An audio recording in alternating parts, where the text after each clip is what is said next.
బగ్గుమంటున్నాడు. మాడుపగిలే ఎండలతో ప్రజలు అల్లాడిపోతున్నారు. తీవ్రమైన ఎండలతో ప్రజలు కూల్ డ్రింక్స్, చెరుకు రసం, ఐస్ క్రీమ్స్ వంటి వాటి వైపు మగ్గు చూపుతున్నారు. ఇక మందుబాబులు మాత్రం మండే ఎండలో రిలీఫ్ కోసం చల్లని చిల్డ్ బీర్లు కుమ్మేస్తున్నారు. మంచినీళ్ల ప్రాయంలా బీర్లు తాగేస్తున్నారు. మార్చి నెలలో పెరిగిన ఉష్ణోగ్రతలు ఎక్సైజ్ శాఖకు కిక్కిచ్చాయి. తెలంగాణలో బాణుడు బగ్గుమంటున్నాడు. మాడుపగిలే ఎండలతో ప్రజలు అల్లాడిపోతున్నారు. తీవ్రమైన ఎండలతో ప్రజలు కూల్ డ్రింక్స్, చెరుకు రసం, ఐస్ క్రీమ్స్ వంటి వాటి వైపు మొగ్గు చూపుతున్నారు.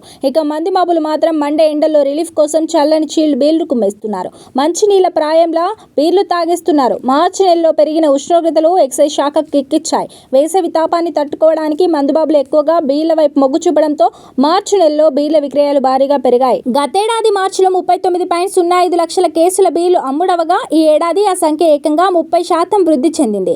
50.78 లక్షల కేసులకు చేరుకుంది. బీర్ల ధరలు గతంతో పోలిస్తే పెరిగినప్పటికీ ఎండల వేడిని తట్టుకునేందుకు చాలా మంది బీర్లు తాగేందుకు ఇష్టపడుతున్నారు. దీంతో మద్యం సేల్స్ భారీగా పెరిగాయి.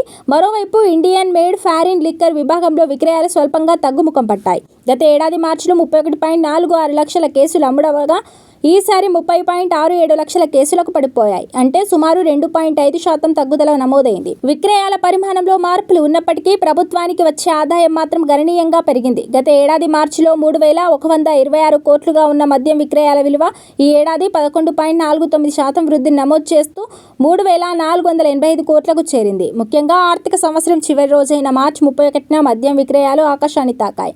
గతేడాది అదే రోజున కేవలం 63.86 కోట్ల విక్రయాలు జరగగా ఈ ఏడాది ఏకంగా 410.87 కోట్ల విలువైన మద్యం అమ్ముడైంది. ఇది గతేడాదితో పోలిస్తే అసాధారణంగా 543.3% పెరుగుదల కావడం గమనార్హం. ఆ ఒక్కరోజే 3.66 లక్షల కేసుల IMFL, 4.38 లక్షల కేసుల బీర్లు అమ్ముడైపోయాయి. రాష్ట్రంలో వేసవి ముందుగానే రావడం, నిప్పులు కురిపించే ఎండల వల్ల ప్రజలు IMFL లిక్కర్ కంటే బీర్లకే ప్రాధాన్యత ఇవ్వడం ఈ మార్పుకు దారితీసిందని నిపుణులు చెబుతున్నారు.